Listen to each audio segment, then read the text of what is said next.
Are you waiting for your ex to ask you for forgiveness so you can move forward peacefully? Because, after all, it was his fault, the divorce. He's the one who cheated on you. He's the one who mistreated you. He's the one who did this and that and the other. So he has to ask you for forgiveness. Otherwise, you cannot move forward.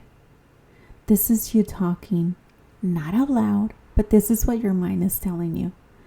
And in reality, all this is doing is stopping you from the blessings that God has for you.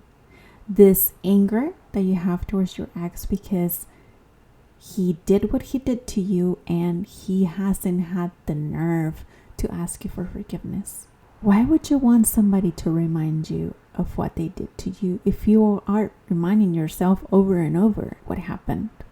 Don't you think it's time for you to move forward, to flip the page, and to say, I don't need him to ask me for forgiveness because I have forgiven him? And if you haven't, I urge you to work on that, because without forgiving him, you won't be Welcome able to to move All forward About in your Dating, life. the podcast where faith meets love and healing opens the doors to your heart's deepest desire. I am Patty Martin Guerra, your host and life coach, and I'm here to guide you on a transformative journey. Whether you're navigating the world of dating apps, healing from past relationships, or ready to manifest the love you truly deserve, this is your safe place to grow, heal, and discover your divine worth. Each week, we'll explore practical strategies for authentic dating, dive deep into healing past traumas, and align your heart with God's beautiful plan for your love life. Because, sister, you deserve nothing less than extraordinary love. Jeremiah 29:11 says, "For I know the plans I have for you, declares the Lord. Plans to prosper you and not to harm you, to give you hope and a future." So open your heart and let's discover how to date with divine purpose. The invisible prison of waiting for forgiveness is sometimes there without us even knowing. How to know that? Well, pay attention how you talk about your ex when your friends ask, how is he doing? Have you heard from him? What's his life like? And you automatically feel that knot in your stomach, and you start making faces and you start saying, I don't care. He can do whatever he wants. He's not part of my life. I hope to not ever hear back from him again. This is telling you that you have resentment towards that person. And I'm not saying you shouldn't if you haven't processed it. See, the problem here is, and I know some of you might be, what did she just say? It's normal? Yes, it is normal, because as human beings, he did something to you that hurt you. And it's normal for you to have resentment because of what he did to you. However, that resentment doesn't have to live within you forever. So you need to process that resentment, accept that he did something wrong to you, that he hurt you, forgive him, and move forward. Otherwise, you will never really get over it. Why do you need to wait for forgiveness to feel good? Because you want him to look like he is sorry for what he did, but you need to see it, actually see it. I'm going to tell you about the difference between responsibility and emotional prison. If you are now thinking he needs to ask me for forgiveness, and believe me, I completely understand you. I'm not saying that you're weird because you think that way, because I used to think that, and we all do at one point or another. But all that did to me was make me bitter and not help me move forward with my life. I was in that emotional prison to where I can't move forward unless I hear him saying, I'm sorry for what I did. But in reality, did I really need that? No. My ego was telling me that I needed that because I wanted him to show me that he was really sorry for doing what he did to me and to my children. But that didn't mean anything. At the end of the day, he never, even now, 17 to 19 years later, I'm sure if someone asks what happened, it'll be all my fault, because there's always someone's fault and it's never going to be theirs. Whoever doesn't own what they did, they're always going to blame the other person. But to me, that doesn't make a difference anymore. Before, yes, it would hurt me. It would make me mad. and you name it. But all that was doing was keeping me in that emotional prison instead of helping me take responsibility. Okay, well, it happened. God help me forgive him because I can. These were my exact words, especially when I see him hurting my children by saying he'll be there and he'll pick them up and he never did. All that brought those emotions that hurt me even more. But I learned to pray for him, and I learned to take responsibility for my children also. If he didn't pick them up when he was supposed to, I would take them out. It wasn't the same, obviously, but at least I will help them feel that they were loved when at one point they felt that they were abandoned. Sister, your healing does not depend on other people's responses. It depends on yours. If you keep waiting for him to come to you and ask you for forgiveness, you might be waiting for your entire life. So why be a prisoner of this emotion state in your life? Think about it.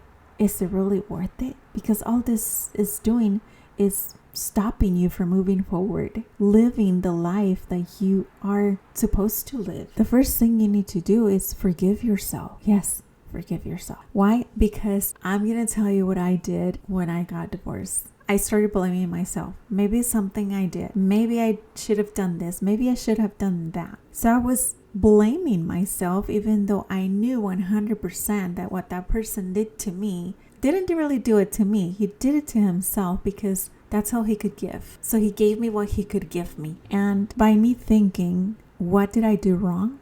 I was blaming myself without knowing. So I had to learn how to release my guilt without minimizing my responsibilities. Yes, maybe I did something wrong. Maybe I should have done things differently. But what he did, it was not my responsibility. What I did after the divorce to heal myself and to forgive him and to move forward with my children, that was my responsibility. And when I made peace with myself, it gave me such freedom that I was able to talk about what happened, why I got divorced, without even feeling sorry for me or feeling sad for me, but feeling compassion, being compassionate towards my ex and praying for him. And that's what really helped me free from those emotions. So I moved forward without the closure I was expecting. Why did I move forward? Because I realized that the closure that I wanted to move forward, it was all in my hands. Bottom line was, I had to forgive myself and I had to take responsibility and I had to make peace with myself. The closure I was expecting really was what I just said. The responsibility I took, the forgiveness I gave myself, and the peace I made with myself. Transform pain into wisdom. Ask yourself, what can I do with this pain? Because the minute you ask yourself, what can I do with this pain, instead of asking why me, switch the why for the what.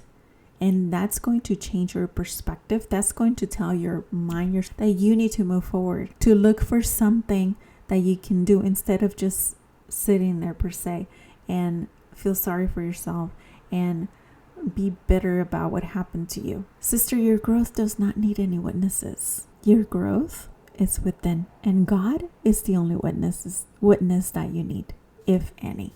He's always there with you. He's just waiting for you to call him and tell him, help me move forward.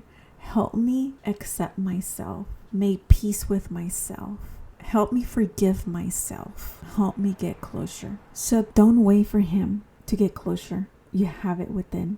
All you have to do is say it and pray to God, and he will give it to you. Christ already paid the price for your freedom. He already forgave you. He already cleansed you. He already declared you free. Don't allow another person's response to keep you in emotional slavery. The freedom Jesus gave you doesn't depend on anyone else's opinion. He says you are free, and that is enough. Don't return the yoke of waiting for human validation when you already have divine validation. Galatians 5:1 says, "It is for freedom that Christ has set us free.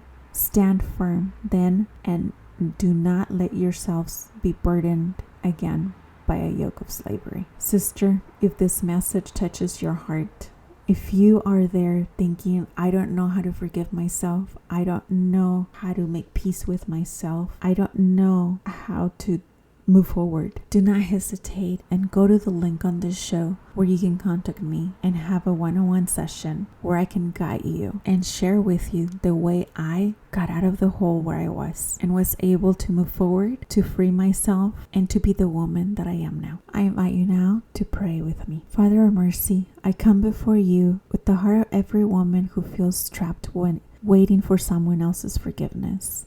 You know their pain. You know their anxiety and that part of their heart that feels incomplete, that the response they seek. Lord, help her remember that you have already forgiven her completely, that in Christ she is a new creature and the old has passed away. Her identity doesn't depend on the opinion of those who hurt her or whom she hurt. Give her the strength to release that need for external validation. Help her find peace in you, not in others' responses. May she forgive herself with the same grace with which you have forgiven her. Free her from her emotional prison of waiting for permission to be happy. Teach her that her healing is a gift she can give herself with your help.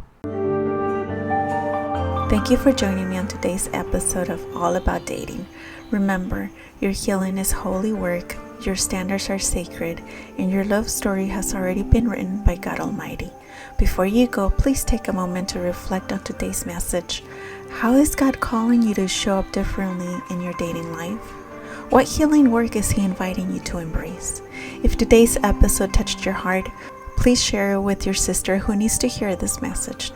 Together, we're creating a community of women who refuse to settle for nothing less than what she deserves. Be a blessing to me and leave me a review to help me reach more women around the world. Until next time, keep dating with purpose, healing with grace, and trusting in God's perfect timing for your love story. This is Patty Martin Guerra reminding you, you are loved, you are worthy, and your happily ever after, it's on its way. Blessings and love.